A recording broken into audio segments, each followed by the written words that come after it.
Hello everyone, কেমন আছো তোমরা সবাই? আই হোপ তোমরা সবাই অনেক অনেক ভালো আছো। আর আমিও কিন্তু অনেক ভালো আছি। আজকে কিন্তু অলরেডি আমরা বেরিয়ে পড়েছি যাওয়ার উদ্দেশ্যে।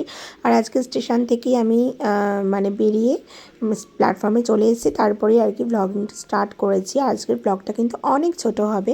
তো দেখো, এখানে তিতিন আছে, মিথি আছে, মা আছে, আর দাদা বৌদি বাবা একটু এদিক ওদিক গেছে। দাদা বৌদি আর তিতিন, এই তিতিন নয় মিথি আমাদেরকে ছাড়তে এসেছে। আর লাগেজ তো অনেক কটাই হয়েছে।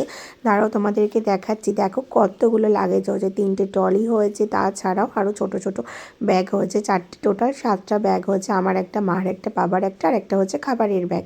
তো এই হচ্ছে আপডেট মোটামুটি। তো আমরা একটু পরেই আমাদের লোকাল ট্রেনে এসে যাবে, আর আমরা মানে ট্রেনে চড়ে পড়বো। আর আজকে কিন্তু এই জার্নিটাতে আমাদের অনেকটা সাফার করতে হয়েছিল, কারণ এই ট্রেনটা কিন্তু প্রচুর স্লো। মানে প্ল্যাটফর্মে অলরেডি 10 মিনিট পরে এসেছে এখনই। আর তাছাড়াও ট্রেনটা পুরো রাস্তাতে অনেক অনেক ভুগিয়েছে আমাদের। সেই জন্য জানো তো আমাদের যে নেক্সট এক্সপ্রেস ট্রেনটা, সেটা টাইমিং মানে কি বলবো, জাস্ট 2 মিনিটের জন্য আমরা ট্রেনটা পেয়েছি, না হলে কিন্তু ট্রেনটা ছেড়ে যেত।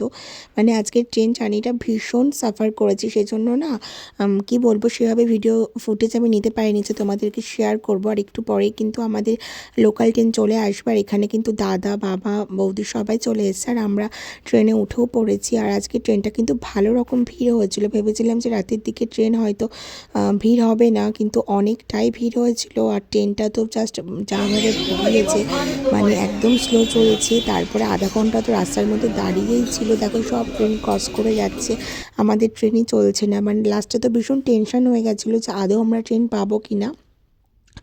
ট্রেনটা এত লেট, বসে আছে। তো লাস্টের দিকে তো ভীষণ বোরিং হচ্ছিলাম, মানে ভালো লাগছিল না। ফাইনালি ট্রেনে শান্তি। তো অনেক ছোটাছুটির পর ফাইনালি আমরা এই ট্রেনটাতে উঠেছি। আর এটা হচ্ছে কাঞ্চনকন্যা এক্সপ্রেস ট্রেন।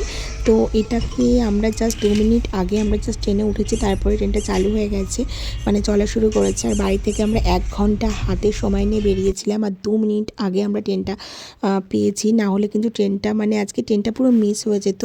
বললাম না, ভীষণ দৌড়াতে এসে ট্রেনটা ধরেছি, সেজন্য আর কোনো রকম ভিডিও ক্লিপ নেওয়া হয়নি। আর যেহেতু আমাদের ট্রেন জার্নিটা ছিল রাত্রে, সেই জন্য আর কোনো ভিডিও ক্লিপ নিইনি। আর আমাদের সমস্ত সিট ওপরেই ছিল। এবার মানে ট্রেন জার্নিটাও এবার একটা মানে ভীষণ কি বলবো, তোমাদের পরে একটা মানে ব্লগে আমি শেয়ার করব। তো অলরেডি এখন মর্নিং, আমরা নেমে পড়েছি বাগডোগরা স্টেশনে। তো তোমরা বলো তো দেখি যে আমি কোথায় যাচ্ছি, কমেন্ট করে জানাও। আর এখানে অলরেডি আমরা গাড়িতে উঠে পড়েছি। তোমাদের দাদাভাই গাড়ি পাঠিয়ে দিয়েছিল, আর বাইরে কিন্তু প্রচুর কুয়াশা। তো চলো, এরপরে কিন্তু খুব সুন্দর সুন্দর ব্লগ আসতে চলেছে। তোমরা সাথে থেকো, পাশে থেকো।